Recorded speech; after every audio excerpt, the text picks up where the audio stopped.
Hey everybody, today I'm out here braving the wind in Wyoming, taking a look at the 2020 GMC Sierra 1500. The Sierra 1500 was completely redesigned for the 2019 calendar year, and 2020 brings us a change that was expected, and a change that's a little bit of a surprise. The expected change is the final inclusion of their 3-liter inline 6 turbo diesel engine, and the surprise is a retuned suspension. As you'd expect, in this video, we're going to be focusing mostly on the 3-liter diesel engine, how it tows, how it feels out on the road, but we'll also talk about the revised suspension. And we're not going to go into too much detail about the rest of the truck since it hasn't changed for 2020. I'll let you reference our previous videos on that. Now, clearly, one of the big reasons that you might want to get the GMC Sierra over something like the Chevy Silverado is the front-end design. Let's just say that the current generation Silverado has been a little bit controversial, and the Sierra an awful lot less so. This particular model is the AT4 off-road model. That's why we do have those red tow hooks right down there. We're told that this center section of the bumper may be removed independently of the metal section if for some reason you wanted to do that for outfitting for off-road use. The AT4 gets a little bit less chrome up front. We get this sort of satin chrome treatment right here to the center of the grille, and then body-colored surround. We then have full LED headlamps up front, and then fog lamps that are LEDs below as well.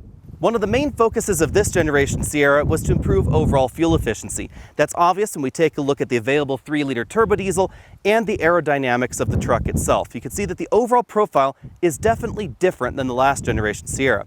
We have a much more raked windshield, we have more aero treatments going on the front and in the back, and then we have a roof line that's a little bit different as well. The other change for this generation is the new AT4 trim that GMC has been pushing pretty hard.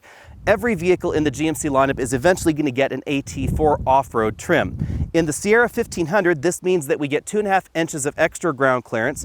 We also get all-terrain tires, the extra tweaks to the outside, those red tow hooks up front, etc., a unique interior treatment, and then we get all the changes you'd expect in an off-road pickup truck. A locking rear differential, although it cannot be commanded electronically from the inside, it's an auto locker only.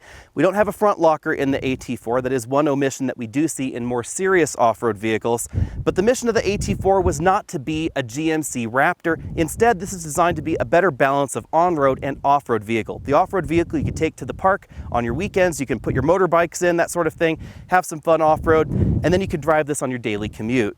Aside from the Duramax badges on the front fenders, there's really no exterior badging for the diesel engine. We still get dual exhaust tips integrated down there into the metal rear bumper, and we still have all the options you'd expect in the Sierra, including this multi-pro tailgate, which is a really great feature in this truck. Now, some may say that this is not quite as handy as the barn door arrangement in the Ram as far as putting loads very easily into the vehicle with a forklift, but it does have more features up its sleeve. So for instance, we can lower that down, get a little bit closer, but again, we're still about a foot away from the actual bed.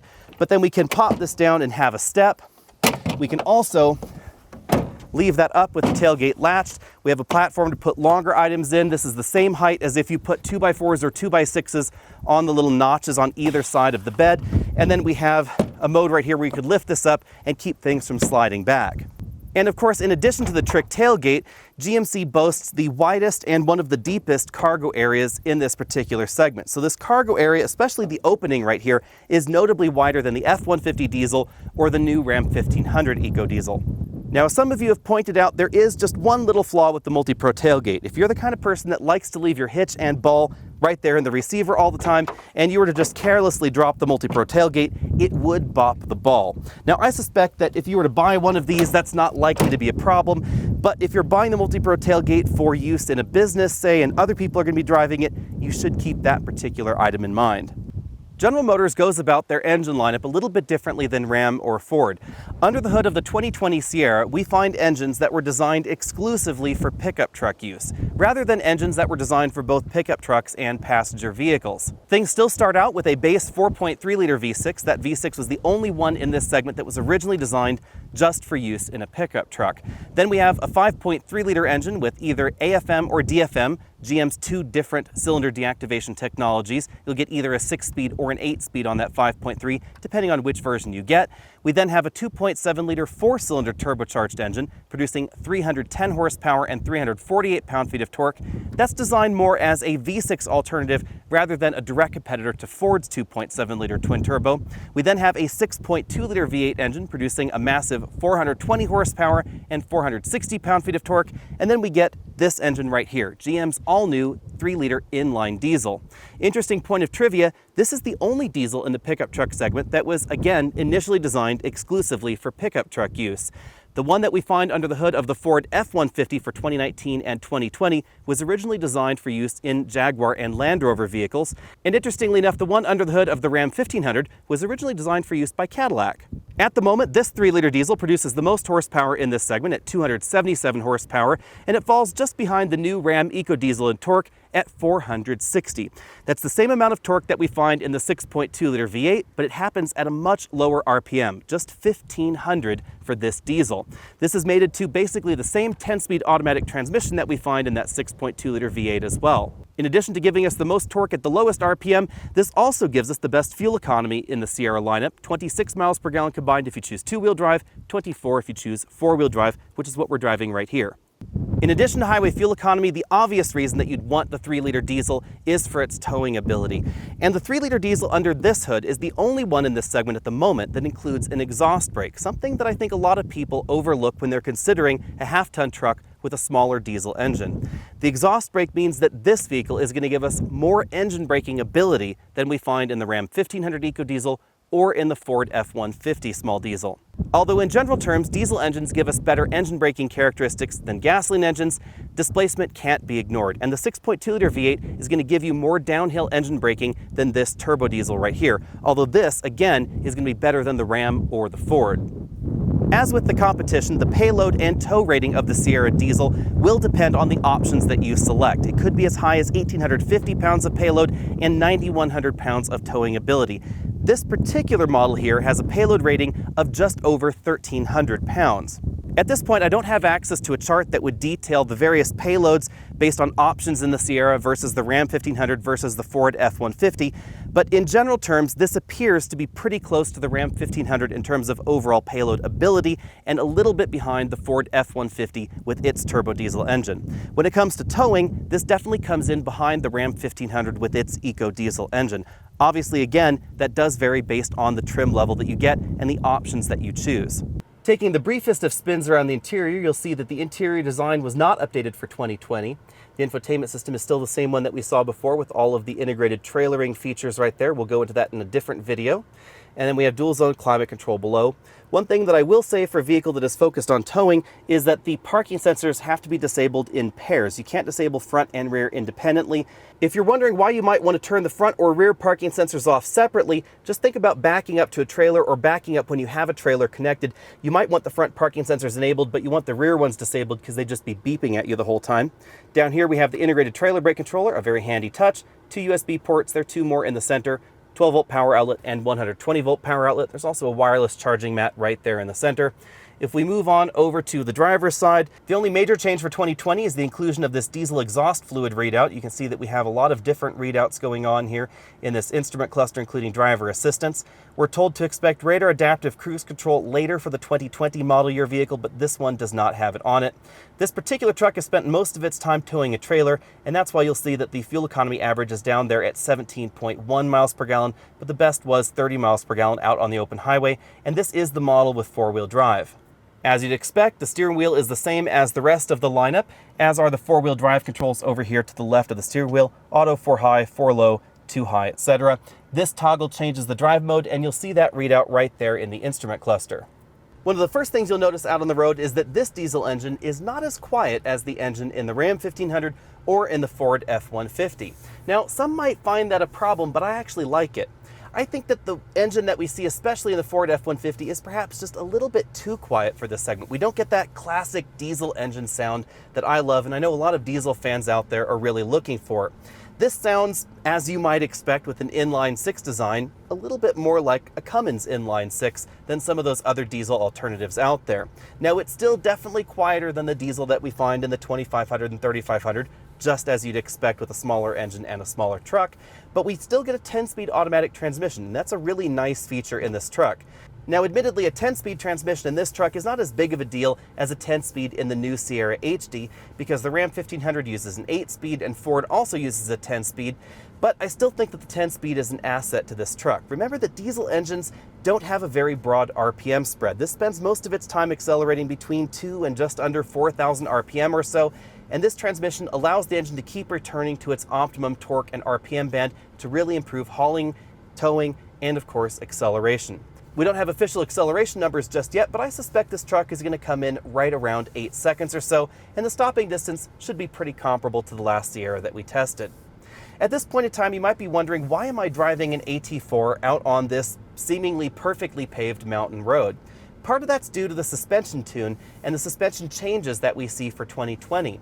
GM went back to the drawing board and decided to try and tune things up a little bit to give this a little bit better handling and a little bit softer ride than we saw in 2019. And I think the changes are noticeable. This definitely has a good feel to it out on a country road like this, even though we are in the AT4 model, which is ostensibly more of an off-road focused vehicle. Now, I don't think that the ride is quite as comfortable as the Ram 1500 with the optional adaptive air suspension, but I do think that this suspension comes in a very, very close second to that and above the steel spring suspension that we find in the regular 1500. One thing worth noting is that although this engine has an exhaust brake, it is not enabled in the same way as the heavy-duty truck lines. There's no exhaust brake button down there on that row of buttons at the bottom of the center console. Instead, it's activated automatically when you put the vehicle into tow-haul mode, and then you just have to let the electronics do their own thing. It's not as obvious in its engagement, it's not as obvious in its sound as the heavy-duty truck segment, but again, this vehicle does have that exhaust brake, and we don't find one in the competition at the moment. Of course, I haven't had the opportunity to test this back-to-back with the Ram and the Ford with the identical trailers on the identical grade, but we have been doing a lot of towing out here in Wyoming at this launch event. We spent a lot of time in this with about 6,000, 7,000 pounds connected to the back of it, and I can tell you it definitely has a good, strong feel to it out on the road. Now, in daily driving, this is obviously not going to be as quick as the 6.2-liter V8. If you want the fastest Sierra 1500, that's definitely the option that you want to select. But on the other hand, if you're looking for the best fuel economy when towing, or just the best fuel economy all the way around, this is going to be the option that you want to select. And GM has gone about things a little bit differently. We'll talk about this later in the video, but one of the key things you should know is that in at least some of the trims, this is going to be the same price as the 6.2-liter V8. So you'd have the choice of getting 460 pound-feet of torque and better 0 to 60 performance, or getting 460 pound-feet of torque and better fuel economy, because torque figures are fairly similar. But the two engines are very, very different, of course, because the gasoline engine produces its torque up at about 4,000 RPM or so. This engine produces its torque at very, very low RPMs. Just as I noted in our recent video of the Ram 1500 Eco Diesel, this diesel engine also has some applications for off-roading. All that low-end torque at very low RPMs and the addition of the 2-speed transfer case means that we have a lot of low-end torque for hill climbing, for rock climbing, or getting out of some of those stickier situations.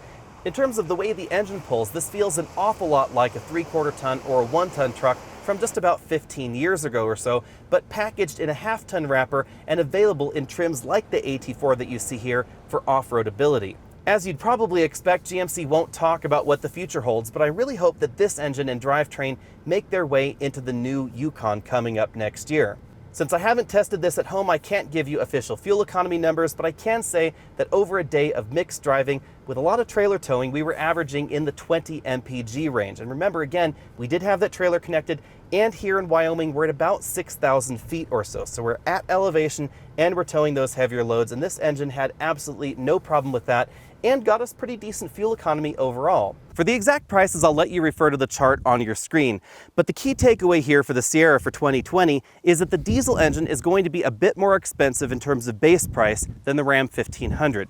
That's mainly because Ram lets you get the diesel engine in the absolute base tradesman trim. I really like the way that Ram has dealt with options in their tradesman model, because you can get a lot of key towing features for that absolute base model. You can get things like that diesel engine and the 4-corner adaptive air suspension, whereas the Sierra is going in a slightly different direction. GMC considers themselves a more premium brand, and that's why the diesel's not available in that really base trim. After you leave the base trim, however, then depending on the exact options you choose, the Sierra could be a little bit less expensive for its diesel than what we see in the Ram 1500. That's because in some trims, the diesel is going to be the same price as the top-end 6.2-liter V8, rather than being a more expensive option on top of the top-end V8 engine, as we see in the Ram lineup. So depending on the exact options that you choose, this Sierra AT4 with the turbo diesel under this hood could be a little bit less expensive than a comparably equipped Ram 1500 Rebel with their 3-liter turbo diesel. I'm really looking forward to getting this truck at home so we can run it through our usual battery of comparisons and tests, and so I can try towing this with some of the trailers that I'm a bit more familiar with. But I can say right up front that I'm very, very excited about this truck. If you're looking for a half-ton truck with a small diesel engine under the hood for daily towing or just a high-efficiency commuter, this is going to be an absolutely excellent option. This is by far my favorite diesel engine in the half-ton segment. It sounds a bit more like a diesel, which I really love. I know if you're interested in a quieter diesel, that may not be for you, but as far as a truck diesel, I think that's perfectly appropriate for the Sierra. The big thing with this engine is the 10-speed automatic transmission, which is an absolute asset, especially when towing, the overall fuel economy, and the addition of that exhaust brake, which will really help in those downhill maneuvers. We also have GMC's dedication to towing gadgets. We have 15 camera views around the vehicle that are available, including a transparent trailer view. It's not quite as handy as I thought it would be, but having a view of the trailer's rear view camera is definitely handy, and that's all integrated from the factory. We also have side view cameras that will automatically turn on and off as you're turning around a corner with your trailer once you're in that camera view in the infotainment system. And then of course we have the hitch camera, we have the bed camera, we have the front camera, the side cameras, all those other views that really do help out when you're trailering. On the downside, the Sierra's interior is still a step behind what we see in the Ram 1500 if you're talking about the top-end trims, especially if you're going to be getting a Sierra Denali and you want to compare that to something like a Longhorn or a limited Ram 1500.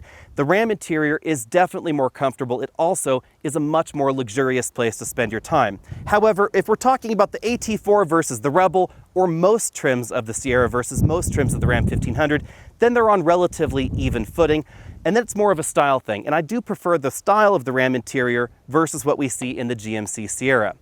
If I were shopping in this segment right now, I have to say I would be pretty torn between something like the Ram 1500 and this GMC Sierra right here. It would really depend on how much towing I planned on doing versus just daily commuting. If I was going to do a lot of towing, this is hands down the model that I would want.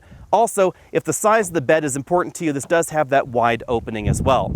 Be sure and let me know what you think about all that down there in the comment section below, and what would you choose? Would you get the Ford F-150 with its diesel, the Ram 1500 with its diesel, or this GMC Sierra right here with the all-new GM Inline 6 diesel? Let me know down there in the comment section below. Be sure and find us over at facebook.com/AlexNautis if you haven't already done so, and of course, click that subscribe button down there at the bottom of your screen. I'll see you next week.